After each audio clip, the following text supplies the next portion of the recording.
Arestado ang isang lalaki matapos na ireklamo ng panggagahasa ng kanyang dalagitang textmate. Pero ayon sa suspect, hindi niya hinalay ang biktima. Saksi si Marisol Abduraman. Nakakulong na pero todo tanggi pa rin ang 22 anyos sa si Roberto Dulay sa hinaharap niyang reklamong panggagahasa at abduction of minor. Ayon sa sinumpaang salaysay ng 15 anyos na biktima mula sa Tondo, Maynila, sa text sila nagkakilala ni Dulay. Lunes nang magkita sila matapos ang isang buwang pagiging textmate. Sa pagkikita nila, akala na itong biktima natin ay magkikita lang sila.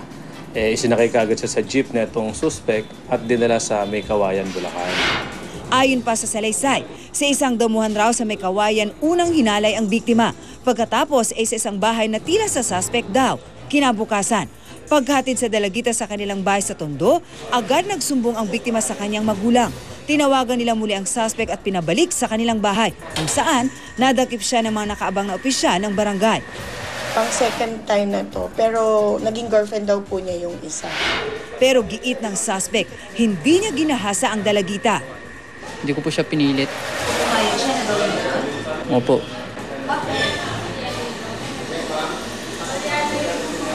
Kasi mahal na mahal po namin isa't isa eh. Hindi ito unang pagkakataon na may mga napagsasamantalahan dahil sa pakikipag-textmate o di kaya pakikipagkaibigan sa pamamagitan ng social networking site.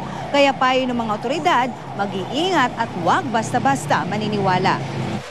Huwag silang sasama or makikipag-usap dun sa mga taong hindi nila kakilala.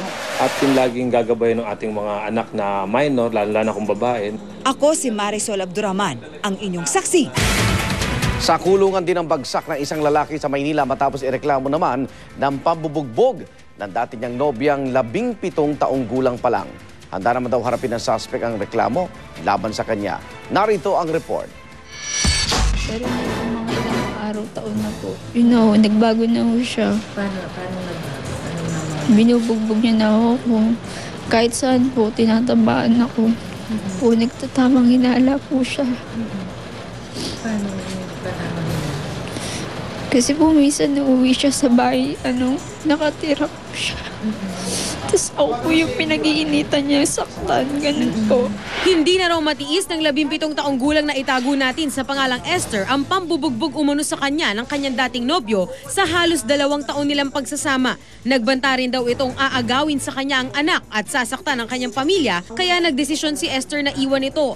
Pero nang bumalik si Esther sa bahay ng nobyo para kunin ang kanyang mga gamit, Naabutan niya ako, kinaladkad niya na ako, hinawakan niya yung buhok ko. Pinuntog niya na po ako sa pader, tapos sinuntok-suntok niya na ako sa ulo.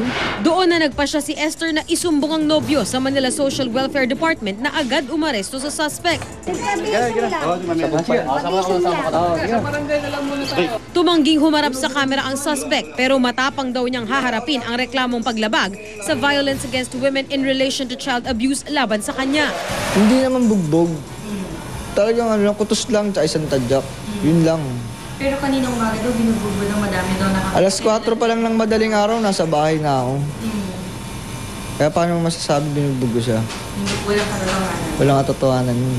Kukup-kupi naman ng Manila Social Welfare si Esther para sumailalim sa counseling. Kung sa mga magulang, dapat sinupin natin yung mga anak natin.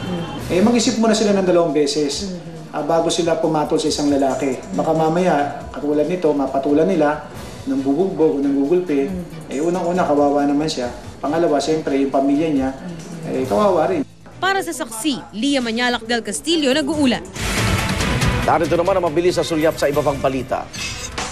Isang linggo bago ang kanyang State of the Nation address sa July 23, asahan daw na hawak na ni Pangulong Noynoy Aquino ang shortlist para sa susunod na Chief Justice. Sa Lunes, ang huling araw ng pagtanggap ng nominasyon at sa ngayon, 18 pangalan na po ang hawak ng Judicial and Bar Council. Kabilang dyan ang 5 pinaka-senior na maestrado ng Korte Suprema, Justice Secretary Laila De Lima, BIA Commissioner Kim Henares at 11 iba pa. Tinanggap na ni dating UP College of Law Dean Raul Pangalangan at Atty. Katrina Legarda ang kanilang nominasyon. Tiniyak ng Comelec at Smartmatic na sisimulan na nila ang pagsasaayos ng mga problema sa PCOS machines na gagamitin sa 2013 elections. Yan ay matapos ideklara ng legal ng Korte Suprema ang pagbili ng Comelec ng mahigit 80,000 PCOS machines. Dagdag ng Smartmatic, aayusin nila ang naging mga problema sa mga makina noong 2010 elections at handa rin daw silang makipag-ugnayan sa IT experts. Nangangamba naman ang grupong Movement for Good Governance na magiging mas madali ang pandaraya sa susunod na eleksyon. Ngayong nasubukan na ang mga makina. Ang tinitingnan namin dito is how to improve on the deficiencies that happened in 2010. Alterations in the of improvements and enhancements. Sa ibang balita, nagdeklara na ang Department of Health ng cholera outbreak sa lalawigan ng Catanduanes. Yan ay matapos umabot na sa 8 ang nasawi habang mahigit 1,000. 1,300 naman ang naapektuhan ng cholera simula Enero ng taong ito. Sa Santo Domingo sa Bira, Catanduanes, pinaniniwala ang nagmula ang cholera sa pag-inom ng tubig mula sa hukay sa tabing ilog. Ay sa DOH, dumating na sa Catanduanes ang chlorine, suero at mga panlunas sa dehydration at namahagin na rin ang mali sa tubig sa mga residente. Sa iba pa ring balita, posible raw na iakyat ng kampo ni Montulfo sa attempted homicide ang reklamong physical injury na sinampa nila laban sa mag-asawang Claudine Barreto at Raymart Santiago. Yan ay matapos raw may lumabas na bagong video ng kanilang away sa NAIA Terminal 3 noong May 6 kung saan malinaw raw na nalagay sa peligro ang buhay ng kolumnista. Hindi naman daw nababahala ang kampo ni Raymart at Claudine. Kaya pala sinabi ni Mr. Montulfo noon na yung pananakal sa kanya, had it been prolonged a minute longer, he could have passed out. Kasi sabi niya nga, nag-insist sa isip niya na he's going. He's going at that very moment na mamamatay siya. Because well, sa amin, bahala sila kung gusto nila mag-file ng attempted murder, attempted homicide, o attempted rape, o kung ano man yan, Basta sa amin ang importante para sa aming mga kliyente, naniniwala kami na matibay ang aming kaso at may basihan. Saksihan mamaya. Mga stalker, pwede ng kasuhan at ikulong sa oras na maisabatas ang anti-stalking bill. Comedy King Dolphy patuloy na inoobserbahan sa ospital dahil sa pneumonia. World Boxing Organization pinasisiyasat na rin ang resulta ng bakbakang Pacquiao-Bradley.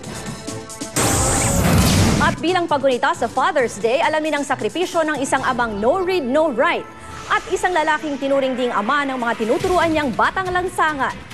Huwag bibitiw. Sama-sama pa rin tayong magiging saksi.